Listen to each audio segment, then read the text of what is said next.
Hvala Marko, hvala Vesna, hvala vsi ostali. Res z velikim veseljem, res pridem vsakič sem. Zdaj, skoraj 2 leti, odkar sem analitik na Uradu za makroekonomske analize in razvoj. Že prej sem bil znan kot precej direkten, zdaj sem pa lahko še bolj, ker je to moja naloga. Naj pa rečem, da je res izjemno pomembno tudi za institucijo, kot je UMAR, pač imeti stik, kaj se dogaja na terenu. Tako na strani podjetij, kot na strani institucij znanja, tako da res z velikim veseljem. Jaz bom danes zelo direktno, ko sem pred 2 leti bil na tej govornici, tamle gor, sem rekel, ne se ustaviti. Danes vam bom še dodatno poskušal podkrepiti, zakaj je ta pot, ki je bila postavljena prava, skoraj po mojem edina možna za naprej. Hkrati bom pa tako vam, kot kolegom iz države, predstavnikom države, poskušal naliti s podatki, kako vidim situacijo, torej kaj nam te podatki pravijo in natančno v tem duhu, kot je rekel Marko, kaj mislim, da bi bilo treba narediti za naprej, da nam bo lepše. In za uvod, točno, nisva bila zmenjena, moram reči, natančno to, kar so bile moje misli, s tem sem iz lanskega leta, sem hotel začeti, namreč tamle na levi je tisti graf, ki kaže, kaj se bo zgodilo z podjetji, ki bodo šli bolj oziroma manj agresivno uvajati umetno inteligenco, to je po oceni McKenzie, tole vidite tlele na desni.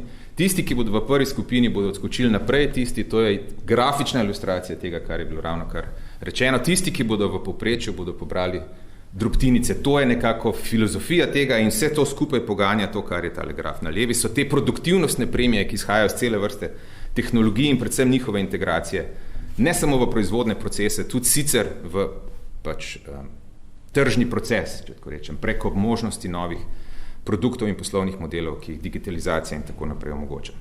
Zdaj to, kar je pa na sredini, je pa nekak duh teh strateško-razvojno-inovacijskih partnerstev, duh, zakaj smo tukaj, namreč, da ne gre samo, torej ta nova doba ni, jaz bom zmagal in me ne zanima, kaj bodo naredili ostali. To ni, kar smo počeli in govorili v Sloveniji zadnje obdobje, ni specifika naša, to je nekaj, kar celotna literatura govori in to bom pol tudi kasneje govoril. Skratka, smo na istem čovnu, če se potaplja nekdo drug, je zelo verjetno, da bo slej ko prej tista voda dosegla tudi nas. Zdaj to nekako so bile središčne teme poročilo o produktivnosti iz lanskega leta, to je dokument, ki ga na uradu urejam, kot rečeno, tam je k temu prispeva sicer cel urad in želel bi začeti z duhom ključnega sporočila, ki je izhajal iz tega poročila lansko leto. In to je, da se kaj bo zdaj ta 4. industrijska revolucija in digitalizacija, ki je, pazite še to, da vas upozorim, tlele spod se sicer ne vidi, ampak če pogledate tele letnice, bodite pozorni to, kdaj se ta prelom zgodi. Ta študija je bila delana pred COVID krizo, ki je procese avtomatizacije, digitalizacije in tako naprej še dodatno pospešila. Takrat je bila ocena, da se bo prelom zgodil tam nekje 22, 23, 24, 25, to pač različno. Se pravi, celotna, to, da se do zdaj to še ni zgodilo, je bilo nekaj, kar je bilo ukalkulirano, to je bilo nekaj, kar se je pričakovalo. Se pravi, zdajle smo v središču vrtinca, ko se bo začelo lomiti in to je tisto, to je, kako rečem, empirična podlaga tiste izjave karte, ne da se bodo, karte se delijo na novo. In zdaj zmagovalci iz te zgodbe, to je bilo sporočilo produktivnosti, se pravi, struktura neznačilnosti regij in držav, ki bodo v tem procesu zmagale, se bodo spremenile in ključna stvar je znanje.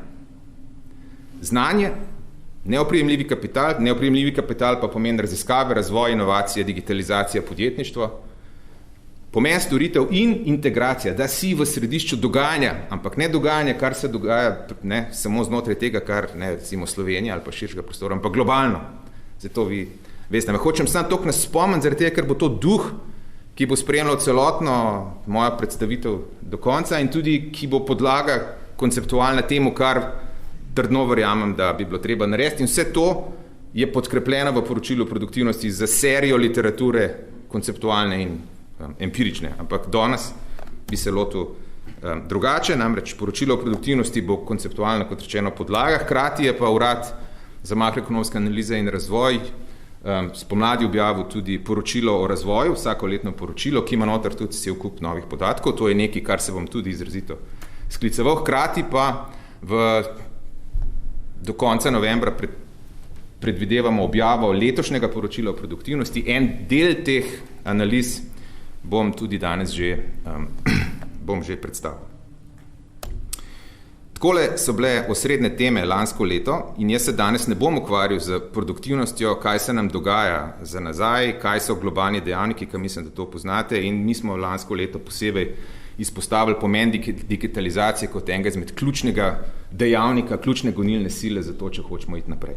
Kar bi se rad osredotočil danes, sta dva sklopa. Eden je, kaj to pomeni za državo, in drug sklop je, kaj to pomeni za podjetja.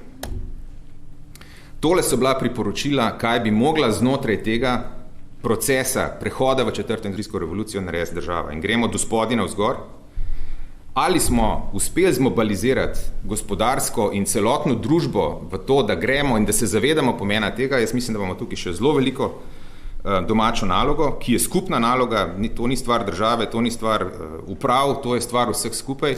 In tudi sam sem imel priložnost pač na lastni koži čutiti, ali pa tudi vi ste mi povedali, kako pomembno je, da bi se tudi vaši zaposleni, na primer, bolj zavedali teh procesov. To je sigurno, boste videli tudi s podatki, gotovo imamo tukaj še ogromno prostora. Na digitalni infrastrukturi oziroma infrastrukturi nasplošno nekaj se dela, lahko bi se več. Srednjeročnim potrebam prilagojen razvoj znanj in spretnosti. V letošnjem letu smo imeli, se je o tej temi precej govorilo, hvala Bogu, to je morda celo najpomembnejša zadeva od vseh. Je pa res, da strukturno tukaj pravega koraka naprej še ni bilo narejeno. Kar se tiče poslovnega okolja z inovacijskim ekosistemom, mislim, da je cel ta proces, ki je bil že sprožen skozi pametno specializacijo, gotovo gre v pravi smeri. Tudi Spirit je v lanskem in letošnjem letu na tem področju vsaj brcal v to smer, tako da nekaj na tem področju se dogaja. Mislim pa, da imamo tudi tukaj še kar precej prostora za nadgradnjo. Ključna tema, seveda, v tem obdobju pa je obseg, koliko in kam vlagamo, in to bo tudi osrednja tematika, tega se bom najbolj dotaknil. Bi pa se predtem vendarle sam še pokomentiral, da smo zraven, poleg tega, kaj bi mogla država narediti, pokomentirati tudi, kako bi se mogla država obnašati, oziroma kako bi mogla država delovati. In zdaj tle, kar je mogoče dodana vrednost tega poročila, je v tem, da mi smo prej v kontekstu pametne specializacije ogromno govorili o tem, kako se je treba povezovati in tako naprej, in kako je ta sprega, konstruktivna sprega med gospodarstvom, institucijami znanja in državo ključnega pomena. Kar imate v poročilu produktivnosti dodatno, je to ilustracija, kako take iste stvari predlagajo OECD in vsi ostali, kako je izjemno pomembna kapaciteta države za koordinacijo, za prilagajanje, za pogovarjanje, če hočete se, za gospodarstvo, in kako v času umetne inteligence in ekstremno hitrih sprememb je ta kapaciteta države še toliko bolj pomembna. Tako da vas ne bo presenetilo, da četrto priporočilo znotraj poročila o razvoju, se pravi za globalno priporočilo, kaj bi mogla ta država delati, letos spomladi je naslavila ravno eno izmed teh tem. Zdaj, jaz seveda, tukaj smo nekako v zgodbi strategije pametne specializacije. Kot rečeno, jaz mislim, da konceptualna izhodišča so bila natančno prava in mislim in upam, da se bo s to zgodbo nadaljevalo. Tudi to, kar je prišlo iz Bruslja, se pravi, pred 3 meseci so bile tudi kohezijske uredbe dokončno objavljene in tukaj vidite, kaj zdaj še bolj specifično, še bolj jasno in tudi s pravno podlago in zavezo pričakuje Evropska, torej to je bil dogovor znotraj držav članic in Evropskega parlamenta, in to je tudi nekaj, kar bo Evropska komisija sama morala spremljati. Posebej opozarjam na točko 4, se pravi functioning of stakeholder cooperation, sem dal v angleščini, se opročam, ker je v slovenščini malo tako prevedeno, ampak hočem reči, ta sodelovanje med državo, ki mora imeti pod točko 2 tudi močno in kompetentno kapaciteto usklajevanja in izvajanja strategije pametne specializacije, nekaj, kar je zdaj ima pravno, neposredno in nedvoumno podlago, tako da jaz mislim, da je to tudi nekak popotnica, ne glede na pač katera vlada, govorimo zdaj v obdobju praktično do leta 2030, mimo tega ne bo mogla iti. Tisto, kar malo vidim kot izziv, je tukaj zgoraj desno, to je strani vlade potrjen nacionalni program za uvajanje umetne inteligence, ki je znotraj katerega je pripravljena tale zelo korektna in simpatična in super slikca, ki pa mislim, da zelo lepo ilustrira hkrati, kaj bo izziv. Izziv je to, da imamo zdaj praktično na vsakem področju svojo strategijo njega dni se je pogovarjalo o tem, da bi imeli eno strategijo, skupno raziskovalno inovacijsko strategijo, ki bi praktično znotraj ene strehe pokrila tako raziskave, tako znanost, raziskave, inovacije, pametno specializacijo in industrijsko politiko, zato da bi imeli eno streho. Tega zdaj nimamo, ne pravim, da je to nujno konec sveta, vendar pa zahteva seveda izjemno učinkovito delovanje države in medresorsko usklajevanje in tudi aktivno koordinacijo, kar s čemer pač to je težko, objektivno, da ne bom zdaj kaj sodil, ampak skratka, to je neki izziv, ki mislim, da je zelo pomembno, da se ga predstavniki države in predvsem tudi ministri, da ne bo zdaj, se oproščam kolegom, ne govorim toliko ad personam, sem bil v vaši koži velikrat, govorim nekaj, kar se tudi politika mora zavedati, da je pač neko skupno smer treba nujno držati, ker ta usmeritev na neke primerjalne prednosti je pa seveda predpogoj, če hočemo zagotoviti konkurenčne pogoje, o katerem je bilo govora v uvodu. Zdaj pa k vlaganjem.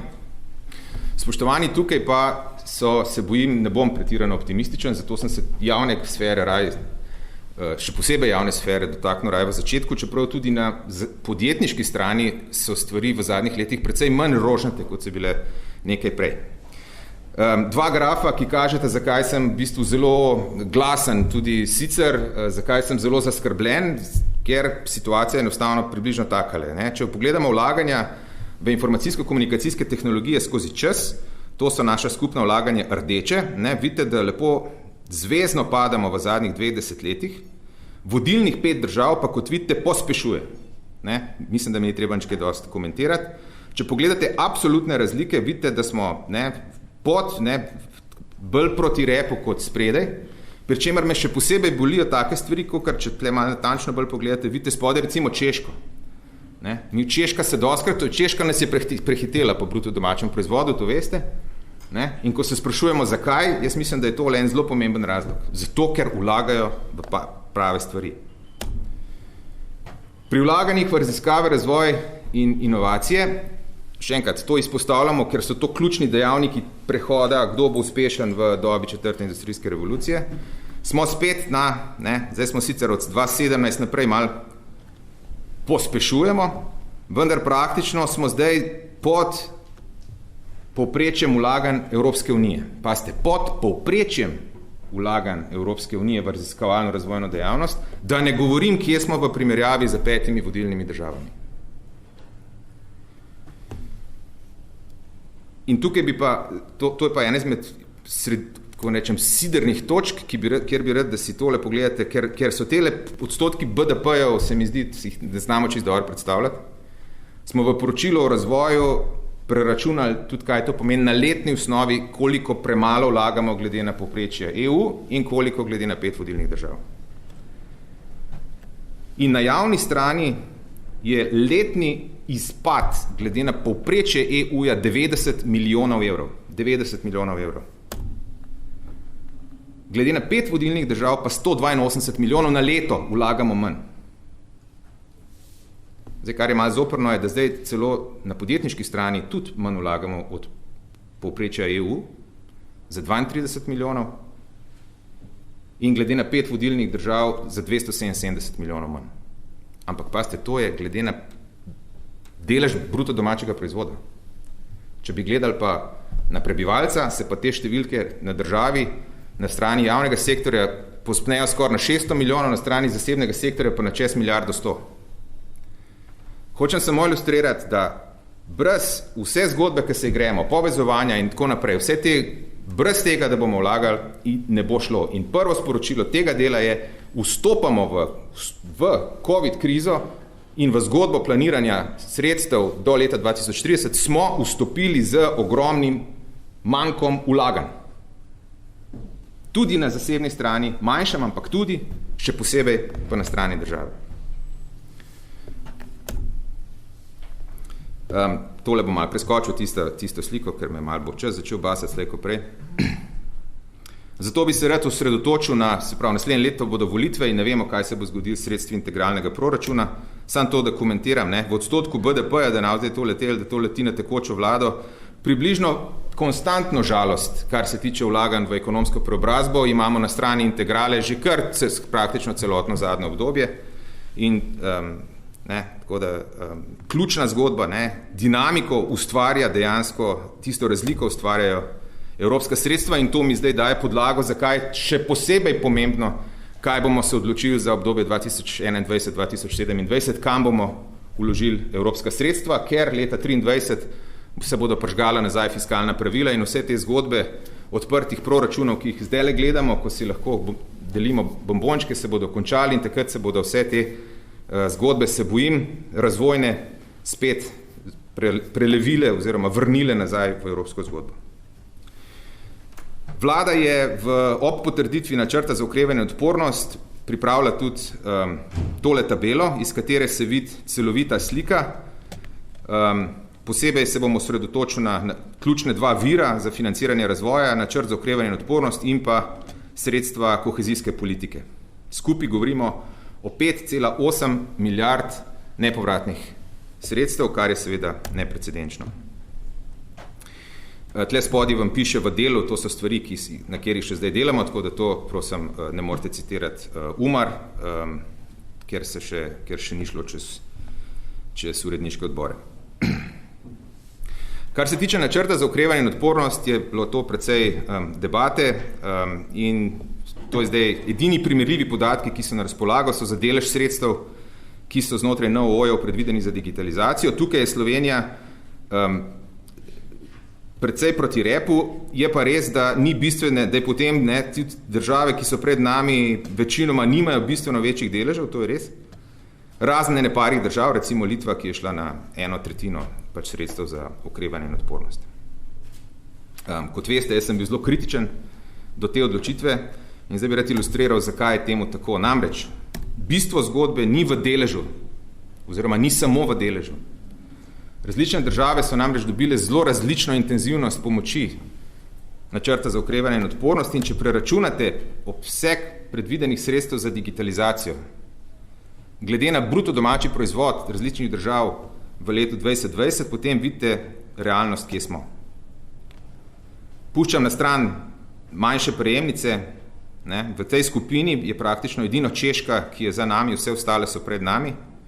Če bi vzeli povprečje držav od Češke naprej, je povprečje teh držav, ki vlagajo v digitalizacijo z NOO-ja 1,9%, pri nas je 1,2%, se pravi, če bi hoteli samo povprečno toliko vlagati glede na BDP, kot bodo vlagale naše države, s katerimi smo v konkurenci, bi mogli vlaganje znotraj NOO-ja za digitalizacijo povečati za 350 milijonov. In spet, to pa spet ni cela zgodba, zaradi tega, ker nekatere države pa več lastnih sredstev že itak vlagajo. In tle se pol vidi pa lepo zgodba Češke. Če pa date tem sredstvom NOO-ja zraven še nacionalne sredstva, potem prijete pa do te slike na desni in pol vidite, da seveda Češka ni za nami, ampak je v resnici pred nami. Poanta je, to je sporočilo številka 2, načrt za okrevanje in odpornost je zaprt, je dogovorjen, je potrjen in ta zgodba je zaprta. Sporočilo za nadaljevanje zgodbe pa je, iz načrta za okrevanje in odpornost bomo v digitalizacijo, torej v to preobrazbo, vlagali primerjalno manj kot druge države. Se pravi, vstopamo za zaostankom in znotraj NOO-ja bomo vlagali manj. In zdaj, seveda, ključna stvar je, kar je tudi večji lonec denarja, kaj bomo naredili znotraj kohezijske politike in to je ena izmed stvari, kjer upam, da, kar je tudi mogoče en izmed mojih motivov danes, da bi mogoče še enkrat naredili razmislek in razmislili o tistih deležih znotraj tiste tabele. Namreč, Slovenija je v dosedanji perspektivi 14-20, če vzamete te iste namene, torej raziskave, razvoj, inovacije, digitalizacija, podjetništvo, vlagala 29%, kar je samo še Portugalska je toliko vlagala. Se pravi, mi smo ta zaostanek, s katerim smo vstopili, pridelali kljub temu, da smo nadpovprečno vlagali nadpovprečni delež za te namene znotraj kohezije. Zakaj? Zaradi tega, ker so intenzivnosti pomoči ostalih držav višje. In to vam kažejo rdeči stolpci, to se ne bo spremenilo. In v čem je zdaj problem? Problem je v tem, da je delež, ki gre za ta namen, ki je predviden znotraj te tabele, minimalen, kolikor ga omogoča kohezijska uredba, to je 16%. Se pravi, mi vstopamo v to zgodbo trenutno pod načrto iz aprila, mogoče se že kaj spremenilo med tem, z minimalnim deležem, pri čemer bo intenzivnost pomoči ostalih držav više, kar pomeni, da pri statusu quo bodo naša vlaganja v kohezijo zaostajala tudi v tem segmentu. In zdaj, to pa zdaj prosim, so pa čisto moje ocene, jaz mogoče sem se tudi kaj zmotil, to so res ballpark estimates, ampak samo toliko v rangu velikosti, o čem se pogovarjamo. To je zdaj struktura sredstev s sofinanciranjem, z ocenjenim realnim sofinanciranjem za naslednjo obdobje, pod predpostavko trenutno 16% za pametno rast. Torej, za raziskave, razvoj, inovacije, digitalizacijo, podjetništvo in internacionalizacijo. 16%. To pomeni, da bi se sredstva, če ta scenarij ostane, po moji oceni zmanjšala za približno 50%, skupaj na vzhodu za četrtino, skupaj torej za 1/3. Moje sporočilo, to ne, če ste pač v medijih zasledili, jaz pravim vsaj 25%, zato da saj ohranimo enak obseg sredstev, kot smo ga imeli do zdaj, najmanj bi pa mogli podvojiti. Zdaj pa zakaj je temu tako, oziroma potem se lahko vprašate, počakajte malo, kako, sej vendar minister Černač je zanč rekel, ne, obseg vlaganj bo nikoli še ni bil večji. In ima prav. Pazite, ima prav. Zakaj je temu tako? Zaradi tega, ker smo dobili paket NOO-ja ekstra, se pravi, imamo kohezijo, ki jo vlečemo naprej, zraven smo dobili NOO in vlaganja na vseh področjih bodo seveda bistveno večje, kot so bila skupno gledana, kot so bila za nazaj. To drži. Problem je v tem, da mi vstopamo z minusom, da bomo imeli na NOO-ju, ki ga imajo tudi vse države, bomo primerjalno vlagali manj in na koheziji bomo vlagali manj. In problem je seveda v tem, da na ta način seveda tudi če gremo, ostanemo na 16%, niti za ostanka, s katerim smo vstopili na področju raziskovalno razvojne dejavnosti na javni strani, ne bomo zaprli. In to seveda je po tej poti problem. Mi ne tekmujemo svojo zgodovino. V primerjavi s svojo zgodovino bomo boljši. V primerjavi z drugimi državami, s katerimi smo v konkurenci, pa bomo seveda vlagali manj in posledično seveda težko pričakujemo, da bo pol podjetniški sektor lahko iz tega izšel kot zmagovalec. In to, kot rečeno, jaz srčno upam, da se tukaj še da kaj narediti, ker vse ostale stvari pa, vse se vsi strinjamo, seveda je treba tudi vlagati v infrastrukturo in tako naprej, in to je vse fino, celo na področju digitalizacije javnega sektora, naprimer, je bilo narejeno veliko in tako naprej, da ne bo pač rečeno. Samo to, ta struktura pospešiti, bistveno bi bilo treba ta vlaganja, ker zdaj se delijo karte na novo. Zdaj pa, kar se tiče podjetniške, torej zasebnega sektorja, malo bom pospešil, strateško se lotiti, poglobljeno, ambiciozno, kar kažejo podatki, da se premalo, še posebej velika podjetja ste super, tako rečem, vse večinoma ste te veliki, veliko bolj slabšno gre med srednjimi in malimi, ampak bistvo je, da poglobimo ta proces digitalne preobrazbe, tudi vi, da bistveno pospešite vlaganja v usposabljanje, miselnost, digitalne projekte, raziskave, razvoj, inovacije in k temu primerno tudi prilagodite svojo organizacijo in poslovne modele.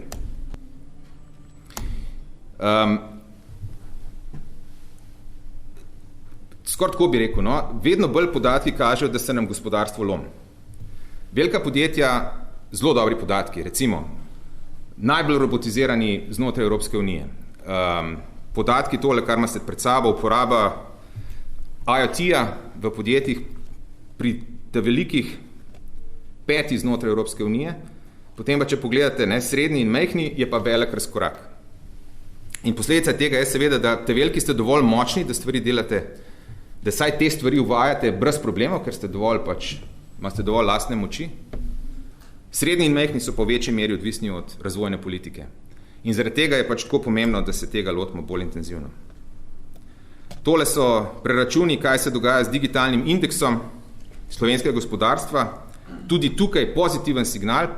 2018 smo bili, to je Eurostatov kazalnik, leta 2018 smo bili 5. v Evropi in naš napredek do leta 2020 je bil, kot vidite, povprečen. Tlele je Evropska unija, tle smo mi. Se pravi, napredujemo povprečno. Posledica tega je, da smo iz 5. mesta zlezli nazaj na 8.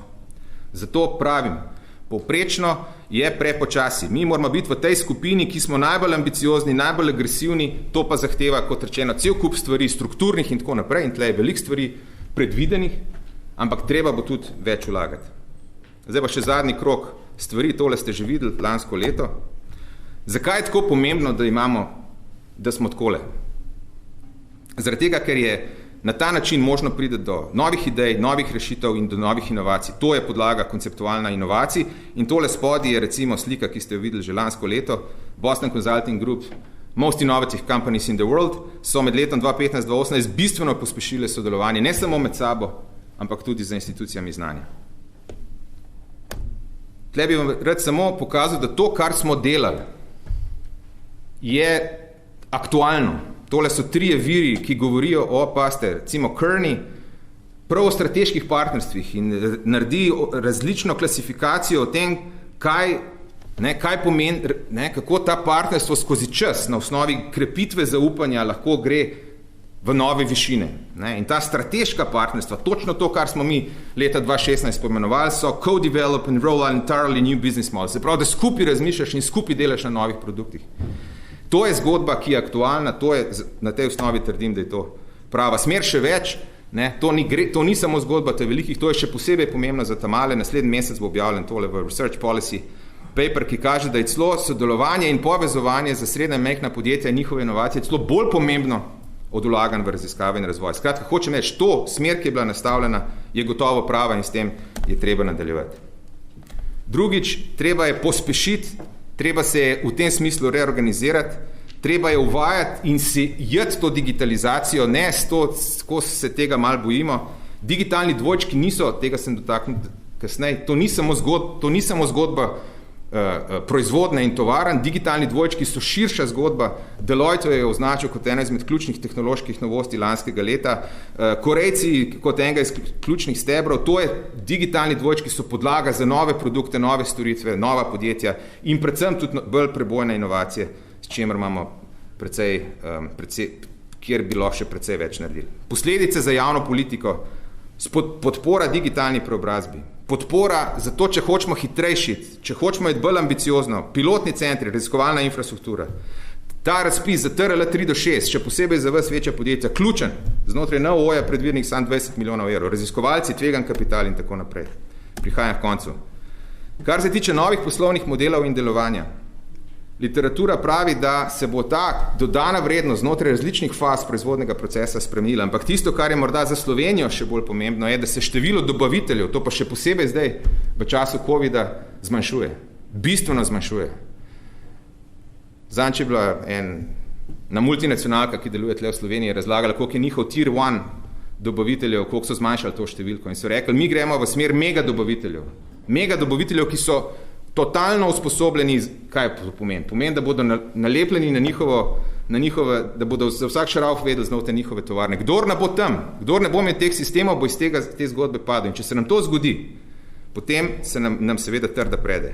In končno, podatki, sledljivost, množinsko prilagajanje, se pravi, čisto spremenjeni način, kako proizvodnja lahko teče, data-driven companies, to je nekaj, kar velja za vse sektorje, za vse panoge, ključna stvar pri produktivnosti, ki omogoča potem čisto nove pristope in zato je seveda so pač uvajanje pametnih tovarn in hkrati seveda pametni zaposleni, zato recimo se meni zdi to, da čakamo za demo centrom za pametne tovarne, ki je relevantno tako za velike in še posebej srednje in majhne, seveda ključnega pomena, da ne govorim polo, kaj se vse nas čaka na strani kadrov. Zaključna misel je pa tole.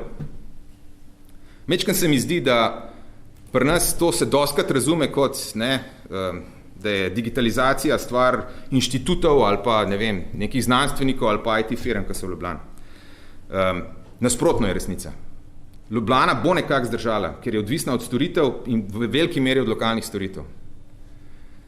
Vprašanje agresivne industrializacije, avtomatizacije, digitalizacije in prehoda v 4. industrijsko revolucijo je vprašanje pogoj za skladni regionalni razvoj. Tole je iz McKenzie lansko leto, kaj je baseline pričakovanje za net growth job do leta 2030.